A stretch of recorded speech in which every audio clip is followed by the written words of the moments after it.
ఇండోనేషియాలో ఒక ఆమె ఉన్నది. వారి యొక్క కుటుంబం అంతా కూడా దేవుని నమ్ముకోలేదు. ఆమె భర్తకు తెలియకుండా, ఇంట్లో ఎవరికి తెలియకుండా ప్రతి ఆదివారము చక్కగా సన్నిధికి వెళ్ళిపోతుంది. ప్రతి ఆదివారము చక్కగా మరి ప్రారంభ ప్రార్థనకి ముందే వచ్చి చక్కగా సన్నిధి అంతా పరిచర్య చేసుకుంటూ, చాలా ఇష్టం, తనకిష్టం అంతే, ఇంట్లో ఎవరికి ఇష్టం లేదు. అయితే అలా జరుగుతూ ఉన్నాయి. సేవకుడు బోధిస్తూ ఉన్నాడు, అమ్మ దేవుని యొక్క రాకడ వచ్చేస్తుంది, మీరు అందరూ కూడా సిద్ధపాటు కలిగి ఉండాలి, మారు మనసు పొందుకోవాలి, అలాగనే బాప్తిసం పొందుకొని ఉండాలి, అలాగనే ప్రభు బలలో మీరు చేయి వేసే వాళ్ళు ఉండాలి. ప్రతి నెల చెప్తా ఉన్నాడు, ప్రతి ఆదివారం చెప్తా ఉన్నాడు. వింటా ఉంది, ప్రభు బలలో పాలు పంపులు పొందేవారు మాత్రమే సన్నిధిలో ఉండండి, లేని వారు బయటికి వెళ్ళిపోండి అంటే ఆవిడ ఎందుకో వెళ్తా ఉంది. ఇంట్లో చెప్పాలంటే భయం, అలా ఆయన మంచోడు కాదు, దేవుడు అంటే పడదు. ఎందుకో ఒకరోజు ఆ యొక్క వాక్యం చెప్తున్నప్పుడు ఇలాగొనే ప్రార్థన అయిపోయిన తర్వాత సేవకుడి దగ్గరికి ఆమె వచ్చిందంట. ఏదేమైతే అయింది అని ఆలోచించింది, ఇంట్లో నా పరిస్థితి ఏంటి, నేను బాప్తిసం తీసుకున్న నాకు ఆశ. ఈరోజు ఈ వాక్యం ద్వారా నాతోటే మాట్లాడాడు పరిశుద్ధాత్మ దేవుడు. ఎందుకు మాట్లాడాడంటే, నేను ఎంతో పరిచర్యకు 10 గంటల ప్రార్థన అయితే నేను 9:30కు వచ్చి ఆయన సన్నిధిలో నేను చక్కగా తుడిచేస్తున్నాను, చక్కగా నీళ్లు అన్ని ఇవన్నీ చూస్తున్నాను, సేవకుడికి ఇవన్నీ నేను చేసి పెడుతున్నాను కదా, ఇవన్నీ నేను అరేంజ్మెంట్ చేస్తున్నాను. అయినా కానీ ఎందుకో ఈ మాట ద్వారా ఎంత చేసినా వృధా అని, ఎందుకు 10 సార్లు సేవకుడు బోధిస్తున్నాడని ఒకరోజు వెళ్ళిందంట. అయ్యా నేను బాప్తిసం తీసుకుంటానంటే సేవకుడు అన్నాడంట, అమ్మ అసలు నీ భర్త మంచోడు కాదు కదా, అసలు నీ అత్తవారు మంచోడు కాదు కదమ్మా, ఎందుకంటే ఈ దేవుడు అంటే మీకు పడదు, నువ్వు ఎలాగో కానీ మరి చెప్పకుండా బాగానే నువ్వు ప్రతి ఆదివారం వస్తున్నావు కదా, ఒకసారి ఆలోచన చేసుకో అమ్మా, ఎందుకంటే నువ్వు మారు మనసు పొందుకోవాలి, మరి ముఖ్యంగా నీకు ఇంట్లో సమస్యలను బట్టి నువ్వు బాప్తిసం తీసుకున్న తర్వాత నువ్వు సన్నిధికి రాకుండా ఉంటే అది ఎలాగమ్మన్నప్పుడు, లేదయ్యా నేను ప్రార్థన పూర్వకంగా ఏదైతే జరిగింది ఈరోజు వాక్యం ద్వారా నాతో ఎందుకో పరిశుద్ధాత్మ దేవుడు మాట్లాడాడు, ఏదేమైనప్పటికీ నేను బాప్తిసం తీసేసుకుంటానయ్యా, ఎందుకంటే నేను మారు మనసు, ముందుగా నాకు మారు మనసు కావాలన్నారు, ఆ మారు మనసు ఖచ్చితంగా నాలో ఉంది, నేను ఎంతో పరిచయం చేస్తున్నాను, నేను మీరు చెప్పిన ప్రతి మాట నేను వెంబడిస్తూ ఉన్నాను, ఇవన్నీ ప్రక్కన పెడితే నేను ప్రభు బలలో చేయి వేయాలంట కదయ్యా, నేను బాప్తిసం తీసుకోవాలంట కదా నాయన, నీ వాక్యం నువ్వు ఇందాక చూపించావు కదా ప్రభా, నేను అట్టి విధంగానే ఈ రోజున ప్రభా నేను నా యొక్క మనసు మార్చుకున్నాను, ఏదైతే జరిగిందని నేను బాప్తిసం తీసుకోవాలని అనుకున్నది. ఒకరోజు వెళ్ళింది, చక్కగా దైవజనులు ఏం చేశారంటేనండి బాప్తిసం ఇవ్వడం జరిగింది. ఇచ్చిన తర్వాత మొదటగా ఆవిడ ఏం చేయాలంటేనండి, మరి ఆ వారము మరి బాప్తిసం తీసుకున్న కాడ నుంచి అంతవరకు కూడా అమ్మ యొక్క ప్రభు బలలో చేయి వేయలేని వారందరిని బయటికి వెళ్ళిపోమన్నప్పుడు వెళ్ళిపోయేది. ఆ రోజు బాప్తిసం తీసుకుంది, మొదటి ఆదివారం వచ్చింది. ఆ రోజు ఏం చేయాలంటే సన్నిధికి తెల్లని వస్త్రాలు వేసుకొని రావాలి. తెల్లని వస్త్రాలు అనేక మంది చర్చిల్లో మనం చూస్తాం ఈ రోజు అండి, తెల్లని వస్త్రాలు వేసుకొని తప్పక రావాలి. చెప్పాడు దైవజనుడు, అమ్మ నువ్వు తెల్లని వస్త్రం వేసుకొని నువ్వు మొదటిగా నువ్వు బాప్తిసం తీసుకున్నావు కదా, నువ్వు ప్రభు బలలో నువ్వు చేయి వేస్తున్నావు కదా, ముందుగా నీకు పాదశుద్ధి కార్యక్రమం ఉంటుంది, నువ్వేం చేస్తావో నువ్వు ప్రార్థనా పూర్వకంగా నువ్వు ఒక పూట ఉపవాసం ఉండి నువ్వు సన్నిధికి రామ్మా అంటే తెల్లని వస్త్రాలు వేసుకోవాలి అయ్యారంటే తప్పకుండా వేసుకొని రావాలమ్మ అన్నప్పుడు రోజు మరి తెల్లని వస్త్రాలు అప్పుడే వేసుకొని బయటకు వస్తూ ఉంది రూమ్లో నుంచి. వాళ్ళ ఆయన హాల్లో కూర్చున్నాడంటే అండి, ఏంటే నువ్వు ప్రతి ఆదివారము రంగురంగుల డ్రెస్సులు వేసుకుని వెళ్ళేదాను, రంగురంగులు మరి శారీస్ కట్టుకుని వెళ్ళేదాను, ఈరోజు ఏంటి నువ్వు తెల్లని వస్త్రాలు వేస్తున్నావు, నేను ఉన్నాను కదా, నేను చనిపోయానని నువ్వు తెల్లని వస్త్రాలు వేసుకొని అడ్వర్టైజ్మెంట్ ఇవ్వడానికి నువ్వు ఊరంటా వెళ్తున్నావా, డ్యూటీకి నువ్వు ఇలా వెళ్తున్నావా అని భర్త నిలదీసాడంట. చాలా మూర్ఖుడు అంటండి, చాలా మూర్ఖుడు అంట. లేదయ్యా లేదు ఈరోజు ఎందుకు నేను వేసుకోవాలనుకున్నాను, వేసుకుని వెళ్తున్నానంటే లేదు అని చాలా దెబ్బలాడాడంట. నువ్వు ఈరోజు నువ్వు ఆఫీస్కి వెళ్ళొద్దు కానీ నువ్వు ఇంటి దగ్గరే ఉండు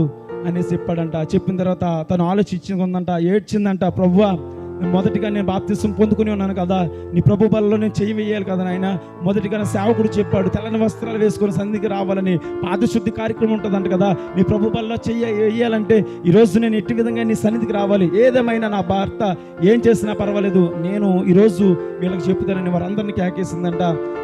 భర్తకు చెప్పిందంట, ఏమని చెప్పిందంటే, అయ్యా నేను ప్రతి ఆదివారము నేను డ్యూటీకి వెళ్ళట్లేదు కానీ ఇంచుమించు నేను ఒక 2-3 సంవత్సరాల నుంచి కూడా నేను ప్రతి ఆదివారం సన్నిధికి వెళ్తున్నాను అని చెప్పిందంట.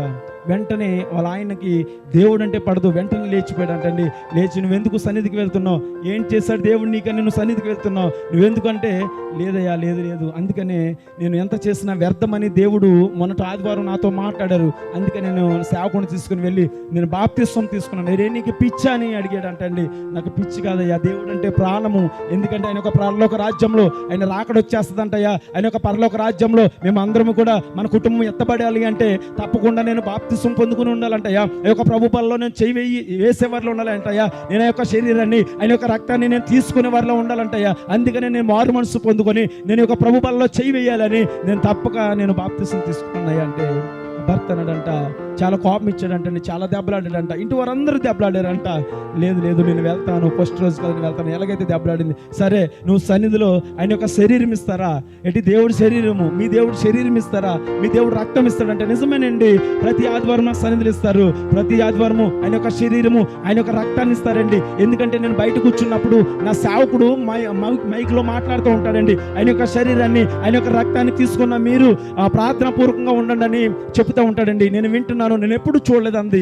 అన్న తర్వాత భర్త అన్నాడంట, సరే ఈ రోజు నువ్వు వెళ్ళిన తర్వాత ఆయన యొక్క శరీరము ఆయన యొక్క రక్తాన్ని నువ్వు తీసుకొనిరా, నా దగ్గరికి తీసుకునిరా అన్నాడంట.